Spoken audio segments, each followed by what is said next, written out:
Hey dear viewers, welcome back to Mr. Tech Fox. Now I'm going to guide you how you can download a Discord app in your PC, and that's pretty simple. But before doing it, I'm requesting you to subscribe the channel and also requesting to hit the like button. First of all, you need to open the Chrome browser. From here I am choosing the Chrome browser, and then you need to search on the search bar Discord download. That's pretty simple, right?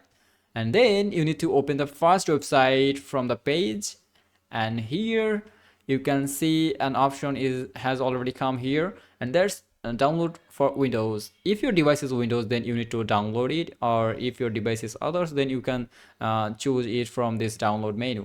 So you need to click on this download button, and the download is going to be started.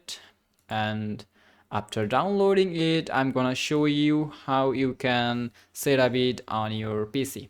So as you can see that the Discord app is already installed in my PC, but I am showing it for you. You need to click on open button, and then you need to wait a few seconds. So the PC is loading right now. So that's all. The Discord app is downloading something from their server, and you need to wait until this loading is completed. So you need to wait, and after waiting, the app will be completely installed to your device. So that's all how you can install the Discord app into your PC. So I think this video is helping you a lot. Thank you for watching, and you can see that this Discord app is already installed into my PC. So see you in the next video. Till then, take care.